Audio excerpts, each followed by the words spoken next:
Alright, welcome to the Module 2 of Introduction to Cybersecurity course on Cisco Networking Academy. Module 2 will be discussing attacks, concepts, and techniques. And in this module, we're going to be looking at analyzing a cyber attack, methods of infiltration, security vulnerability and exploits, and the cybersecurity landscape. Let's hop on to the first part. Types of malware. Cyber criminals use different ways and different types of malicious software malware to carry out their activities, and the use of malware is any code that can steal data, bypass access control, or cause harm to a company or to compromise the system. So knowing the different types of malware and how they spread is key to containing and so we're going to be looking at the different types of malware. And the first one we're looking at is spyware. Spyware monitors your online identity and can log every key you press on your keyboard. Captures almost any of your data, including your sensitive personal information, such as your online banking details, your passwords, your national identification number, or your security numbers. So spyware does is by modifying the security settings on your devices. It often bundles itself with legitimate software or Trojan horses.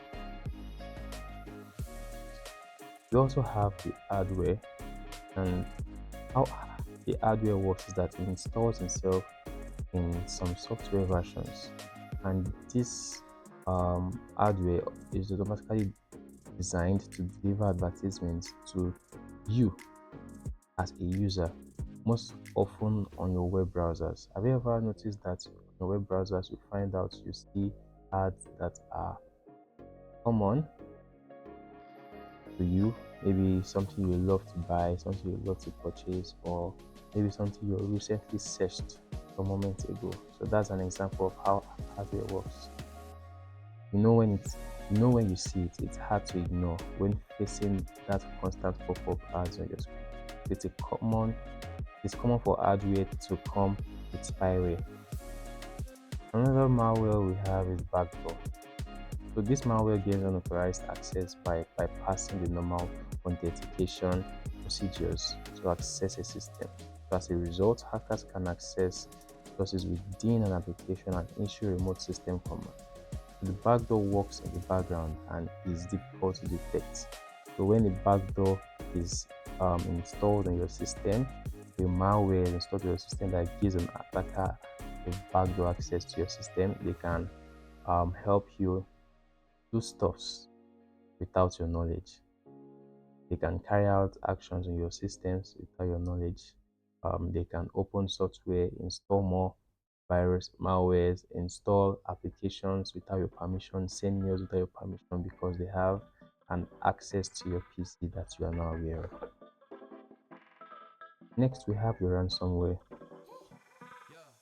So the design of this malware is to hold a computer system or data contains captive until its user makes payments. So some versions of ransomware can take advantage of specific system vulnerabilities to lock it down. Ransomware is often spread through phishing mails that encourage you to download malicious attachments or through a software vulnerability. Now, for those gamers that love to download games from illegal websites, you have to be careful of ransomware. Because once they get into your PC, they encrypt all your files, and you'll just see a note that tells you pay a brief amount of money in order to get access to your files again. Even if you pay that amount of money, there's no way you can guarantee that they can't encrypt your file the second time because they're already on it. Another type of malware we'll be looking at is the scareware. Now, this type of malware creates or uses scare tactics to trick you into taking a specific action. So scareware may consist of operating system style windows and that warn you that your system is at risk. You need to run a specific. program to return to normal operation. Have you ever found out that on some websites, when you want to make a download, you will see a pop-up that looks similar to a normal window pop-up that tells you scan your system for virus or download this antivirus right now. So that's an example of scary. And if you are agree to execute a specific program, your system will become infected with the malware. We also have the rootkit. The design of this malware is to modify the operating system to create a backdoor, which attackers can then use to access your computer remotely. So most rootkits use software vulnerabilities to access resources that should be that should not be accessible, and they modify system files. So rootkit can also modify system forensics and monitoring tools, making them very difficult to detect. If a rootkit has infected a computer, wipe the computer immediately and restore all required software, because there is no guarantee that even if you get the file app out, that the attacker has not installed the malware already on your system. We also have viruses. Now I know it's common to call all malwares viruses, but a virus is a type of malware. Virus is a computer program that, when executed, replicates and attaches itself to other executable files, such as a document, by inserting its code. Right? So most viruses require the end user interaction to initiate activation and can act on a specific date or time. So viruses can be lying around your computer system if you are not aware of it, because it has been programmed to execute at a particular date. So viruses such as those that display a funny image can be relatively harmless, or they can be destructive, such as those that can modify or delete data. Have you ever noticed that some files are missing in your system? You might have a virus stored on your system. Have you ever noticed that you find new files on your desktop, on your folders that you never created? That could be a virus installed on your PC. So viruses can also be programmed to mutate to avoid detection. USB drives, optical disc, network, pairs, or email spread most viruses. Another type of malware is a Trojan horse.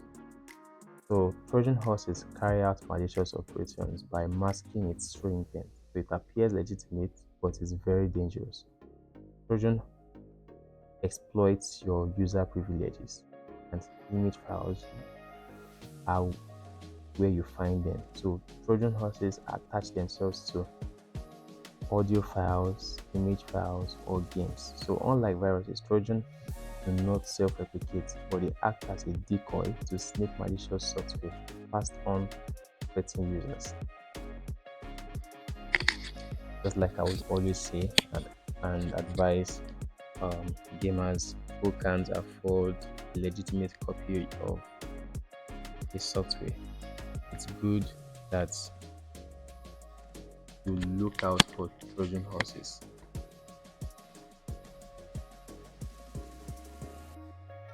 Another type of malware is worms.